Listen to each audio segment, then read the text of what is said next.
नमस्कार, स्वागत है आपका। मैं हूं आपके साथ मानसी जायसवाल।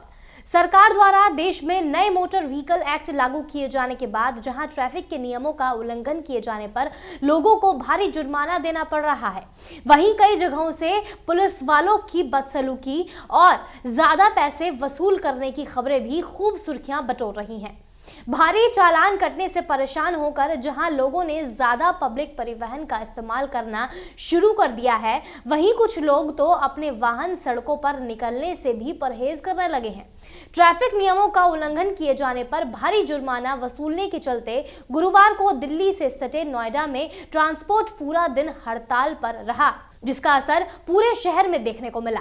जिन क्षेत्रों में नए एक्ट का विरोध कर रहे प्रदर्शनकारी नहीं पहुंचे, वहां पर स्थिति सामान्य नजर आई। ऑटो, टैक्सी समेत सभी वाहन सड़कों पर दौड़ते नजर आए, लेकिन शहर के कई इलाके ऐसे भी रहे जहां प्रदर्शनकारियों के विरोध करने के चलते बीच सड़कों पर ही ऑटो, टैक्सियां और बसें रुकी हुई नजर आई।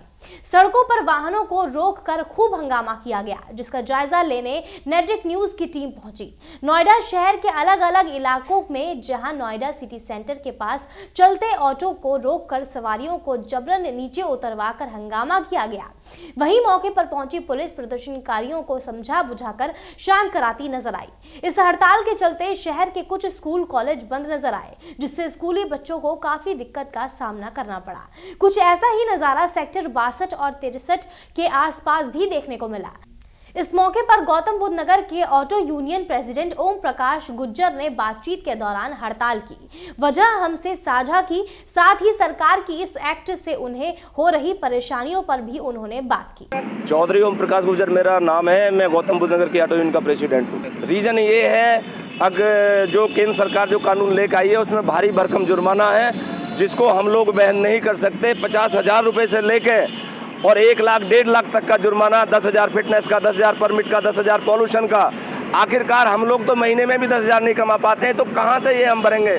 इसलिए हम आज लोग हड़ताल पे हैं और केंद्र सरकार को ये मैसेज देना चाहते हैं अब इस कानून पर पुनः विचार किया जाए और इसको जो पुनः विचार करके और तब दोबारा चलाया जाए। बिल्कुल विरोध कर रहे हैं। हमने ज्ञापन भी दिया, जंतर मंतर पे प्रदर्शन भी किया है। 5,000 से ज़्यादा ट्रांसपोर्टर एनसीआर के जो जंतर मंतर पे इकट्ठे हुए थे और सभी जगह ओला कैब, स्कूल बस सारी आज स्ट्राइक पे है।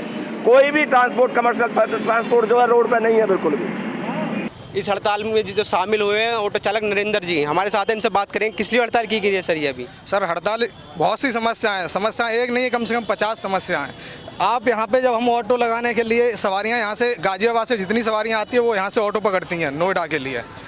यहाँ पर खड़े करने के लिए ऑटो के लिए जगह नहीं है। अगर कहीं साइड में खड़ा कर लें तो आप ही आके कैमरा लेके और आप ही उसका फ़ोटो खींच के और सुबह को अखबार में डाल देते हो। यहाँ पर सर कम से कम 500 ऑटो खड़े होते हैं। 500 ऑटो खड़े होते हैं, उनके लिए कहीं भी आप जगह दिलवाइए उनको। उनके लिए ऑटो खड़ा करने के लिए स्टैंड होना चाहिए। अगर उनके लिए स्टैंड नहीं है तो वो रोड पे तो खड़े ही होंगे। जैसे कि अभी 62 के ऑटो स्टैंड पर खड़े हैं, यहाँ पर इतनी सवारियाँ खड़ी हैं, कोई ऑटो नहीं है। क्या 62 के अलावा सभी पूरे नोएडा में यही हाल है कि कहीं भी? पूरे नोएडा में ही यही हाल है। पूरे नोएडा में ही यही हाल है। अगर आपके नोएडा में शौचालय नहीं थे तो लोग रोड पे कंपनियों के सामने मूतते थे। लेडीज़ें भी निकल रही हैं, वहाँ भी मूतते थे। आज शौचालय बन गए हैं तो सबको फ़ायदा है।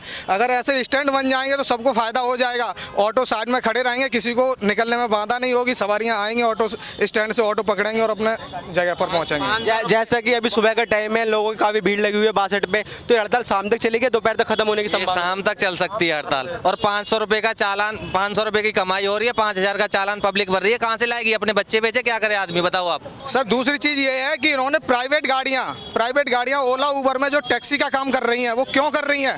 टैक्स हम भरते हैं, परमिट हम कराते हैं, फिटनेस हम भरते हैं।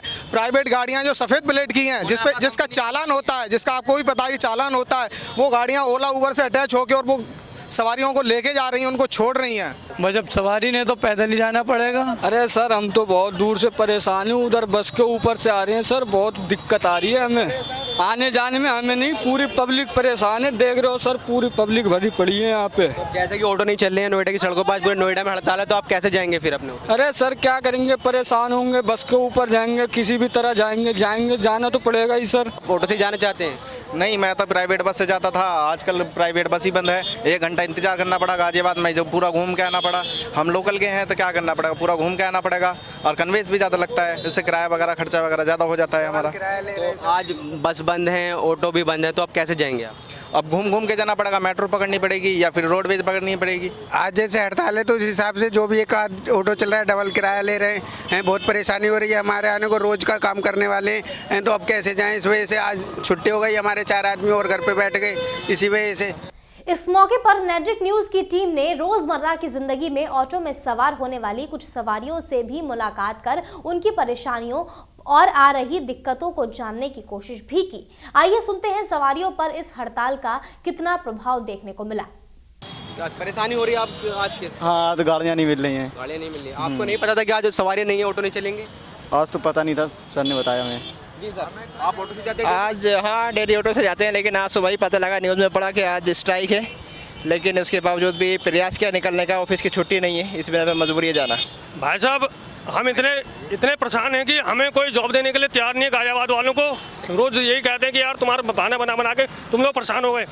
ठीक है जी, बस हम इतना ही कहेंगे कि भैया जो भी है हिसाब किताब पब्लिक के लिए ठीक किया जाए, हिसाब किताब सब। अगर ऑटो नहीं मिलेगा तो दूसरा कन्वेंशन में ढूंढना पड़ेगा।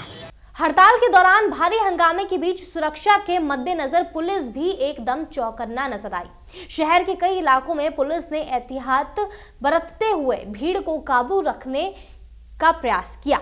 इस मौके पर हमारे संवाददाता वसीम सब्बाक ने ट्रैफिक पुलिसकर्मी से बातचीत कर शहर में सुरक्षा व्यवस्था के बारे में जाना। जैसे कि आज पूरे नोएडा में हड़ताल है, सवारियां इधर उधर परेशान हो रही हैं, ऑटो चालक ऑटो नहीं चल रहे हैं, तो इसकी तरफ से प्रशासन की तरफ से क्या इंतजाम किए गए हैं? प्रशासन ने इंतजाम तो कर ही रखे, चौकी इंचार्ज आए थे, अभी आपके सामने पुलिस दिखाई दे रही हैं। और भाई ये है, ये लोग जो हैं कोई उपद्रव ना करें, इसके लिए इंतजाम तो है ही। हाँ, तो अभी जैसे पूरे नोएडा में हड़ताल है तो पुलिस प्रशासन सब जगह तैनात है? हाँ, सब जगह तैनात है और सब जो है वो अपने ड्यूटियाँ जो हैं ठीक कर रहे हैं। यानी कुल मिलाकर लोगों को इस हड़ताल के चलते काफी परेशानियों का सामना करना पड़ा और कुछ को तो अपने घर खाली हाथ ही वापस लौटना पड़ा, जिसके बाद सरकार इसे लेकर अब क्या कदम उठाती है ये देखने लायक होगा। फिलहाल के लिए इतना ही।